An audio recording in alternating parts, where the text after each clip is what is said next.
Hello guys, welcome back to my channel. So ഇന്നത്തെ വീഡിയോയിൽ ഞാൻ എൻ്റെ ക്ലാസ് എല്ലാം കഴിഞ്ഞ് വീട്ടിലോട്ട് പോകാൻ വേണ്ടി ട്രെയിനിലാണ് ഇന്ന് വന്നത്. അപ്പോൾ ട്രെയിൻ ഇറങ്ങിക്കഴിഞ്ഞപ്പോഴാണ് ഞാൻ ഓർത്തത് വയനാട് നമുക്കൊന്ന് ബീച്ചിൽ പോയാൽ, കാരണം അവിടുന്ന് ഒരു 10 മിനിറ്റ് പോലും നടക്കാനില്ല ബീച്ചിലോട്ട്. അങ്ങനെ അതേ ബീച്ചിലോട്ട് കിടക്കണം. നല്ല ഭംഗിയുണ്ടായിരുന്നു. ഒരു 5:30-6 മണിക്കിടയ്ക്കാണ് ഞാൻ ട്രെയിൻ ഇറങ്ങിയത്. ആ സമയം നല്ലൊരു സന്ധ്യ സമയമായിരുന്നു. നല്ല ഓറഞ്ച് കളറിൽ നല്ല സ്കൈയൊക്കെ നല്ല ഭംഗിയുണ്ടായിരുന്നു.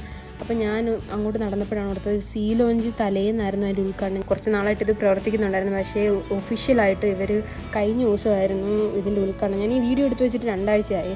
ദിവസത്തിന് തലേന്നായിരുന്നു ഇതിൻ്റെ ഉദ്ഘാടനം. അപ്പോൾ ഞാൻ ഓർത്ത് സീ ലോഞ്ചൊക്കെ ഒന്ന് പോയി കണ്ടിട്ട് അങ്ങോട്ട് പോകാമെന്ന് വെച്ചു. അങ്ങനെ സീ ലോഞ്ചിലൊക്കെ കയറി. ഞാനിവിടുത്തെ ഉദ്ഘാടനം കഴിഞ്ഞിട്ടാണ് ഞാൻ ഇങ്ങോട്ട് വരുന്നത്. ഞാൻ എൻ്റെ കസിൻസും എൻ്റെ ബ്രദേഴ്സും ഒന്നും നാട്ടിലില്ലാത്ത കാരണം ഞാൻ അങ്ങോട്ടൊന്നും പോകാറില്ല. ഇപ്പം അവരൊക്കെ ഉണ്ടായിരുന്നപ്പോൾ ഞാൻ പുറത്തൊക്കെ പോകായിരുന്നു. ഇവരൊന്നും ഇല്ലാത്ത കാരണം ഇപ്പോൾ പുറത്തൊന്നും അധികം പോകുന്നില്ല. അപ്പം ഞാൻ അവിടുത്തെ എന്തായാലും ഒന്ന് പോയി കാണണമെന്ന് പറഞ്ഞ് ഞാൻ ഇറങ്ങി നടന്നതാണ്. അപ്പോൾ അകത്തൊക്കെ ഒരുപാട് കടകളും കാര്യങ്ങളൊക്കെ ഉണ്ട്. നമുക്ക് എല്ലാ ടൈപ്പ് ഫുഡുകളും അവിടെ അവൈലബിൾ ആണ്. വന്നിരിക്കാൻ പറ്റിയൊരു സ്ഥലമാണ്. നല്ല പീസ്ഫുള്ളാണ്. കാമായിട്ട് നമുക്കിരുന്ന് ബീച്ചൊക്കെ കണ്ട് ആ ഒരു വ്യൂ ഒക്കെ ആസ്വദിച്ച് ഇഷ്ടമുള്ള ഭക്ഷണമൊക്കെ വാങ്ങിച്ച് അവിടെ ഇരിക്കാം.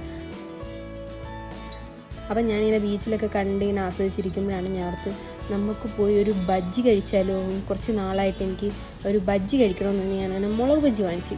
അപ്പം എന്തായാലും ബീച്ചിൽ വന്ന് വാങ്ങിക്കാതെ പോകുന്നത് മോശമല്ലേ. അങ്ങനെ ഒരു മുളക് ബജ്ജിയൊക്കെ വാങ്ങിച്ച് ഒറ്റയ്ക്കിരുന്ന് കഴിക്കുവാണ്.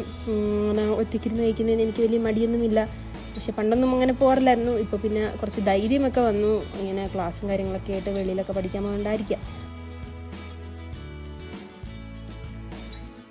ബീച്ചെല്ലാം കണ്ട് ആസ്വദിച്ചതൊക്കെ കഴിച്ചു.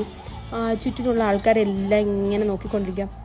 ഞാൻ ഈ വീഡിയോ എടുത്ത് നടക്കുന്ന പറഞ്ഞാൽ തന്നെ എല്ലാവരും എന്നെ നോക്കുന്നുണ്ട്. സ്വന്തമായിട്ട് എക്സ്പ്രഷൻ ഇടുന്നു, സ്വന്തമായിട്ട് എന്തൊക്കെയോ കാണിക്കുന്നു. അപ്പം ആൾക്കാരെല്ലാം ഓർത്ത് ഞാൻ വല്ല നോർത്ത് ഇന്ത്യൻ ആയിരിക്കും എന്നായിരിക്കാം, അറിയില്ല. അവരുടെ നോട്ടം കണ്ടിട്ട് എനിക്ക് അങ്ങനെയാണ് തോന്നിയത്. അപ്പം ഞാൻ അതെല്ലാം കഴിച്ച് കഴിഞ്ഞിട്ട് ഇതൊക്കെ മടക്കി വേസ്റ്റ് ബിന്നിലോട്ട് ഇട്ടിട്ട് നേരെ നടന്ന് പിന്നെയും ഒന്ന് സീ ലോഞ്ചിൻ്റെ അകത്തൂടെയൊക്കെ കയറി ഇറങ്ങിയിട്ടൊന്ന് പോകാമെന്ന് വെച്ചു.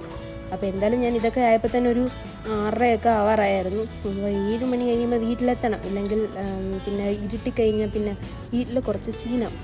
അപ്പം ഞാൻ ആ സീ ലോഞ്ചിലൊക്കെ ഒന്ന് കയറി പിന്നെയും അവിടെ നിന്ന് ഇറങ്ങി. അങ്ങനെ പിന്നെ ഓർത്ത് തിരിച്ച് എന്നാൽ വീട്ടിൽ പോകാമെന്ന് പറഞ്ഞ് നടന്ന് ആ റോഡൊക്കെ ഇപ്പോൾ ഒന്ന് വൃത്തിയാക്കിയിട്ടുണ്ട്. ഇപ്പോഴാണ് ഈ റോഡൊക്കെ ഒന്ന് പണി തീരുന്നത്.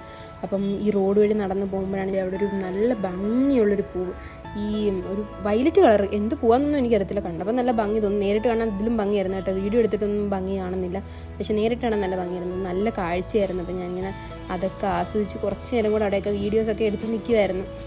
ഇപ്പം നല്ല ഭംഗിയുണ്ടായിരുന്നു. ഞാൻ ചുറ്റും ഇങ്ങനെ ഒരുപാട് വീഡിയോസ് എടുത്ത് ഞാൻ എല്ലാം ഇൻക്ലൂഡ് ആക്കുന്നില്ല, കാരണം എന്തിനാണ് നിങ്ങളെ ബോറടിപ്പിക്കുന്നതെന്ന് വെച്ചിട്ട് ഞാൻ കുറച്ച് വീഡിയോസൊക്കെ എടുത്ത്. പിന്നെ ഞാനടുത്ത് കുറച്ച് റീലൊക്കെ എടുത്താലോ, സ്വന്തമായിട്ട് കുറച്ച് വീഡിയോസൊക്കെ എടുക്കാമെന്ന് പറഞ്ഞ് ഞാൻ സ്വന്തമായിട്ട് തന്നെ റെക്കോർഡ് ചെയ്ത് നടക്കുമായിരുന്നു. അപ്പോൾ ചുറ്റിനുള്ള ആൾക്കാരെന്നെ നോക്കുന്നുണ്ടായിരുന്നു, ഞാൻ ശ്രദ്ധിച്ചില്ല. വീഡിയോസൊക്കെ എടുത്തു കഴിഞ്ഞിട്ടാണ് ഞാനിത് കാണുന്നത്. ഞാൻ ഈ ചിരിച്ച് മറിഞ്ഞ് സ്വന്തമായിട്ട് ആസ്വദിച്ച് പോകുന്നത് കണ്ടിട്ട് ആൾക്കാരെന്നെ നോക്കിക്കൊണ്ടിരിക്കുകയായിരുന്നു. വെറും കൈയോടെ വീട്ടിലോട്ട് പോകണ്ടല്ലോ എന്ന് വെച്ചിട്ട് ഞാൻ 2 കപ്പലണ്ടി വീട്ടുകാർക്ക് വാങ്ങിച്ചിട്ടുണ്ട്. അപ്പോൾ ഇന്നത്തെ വീഡിയോ ഇത്രയേ ഉള്ളൂ. Thanks for watching my video. Subscribe ചെയ്യുക, ലൈക്ക് ചെയ്യുക, ഷെയർ ചെയ്യുക. അടുത്ത വീഡിയോ ഇട്ട് കാണുന്നവരെ ബൈ.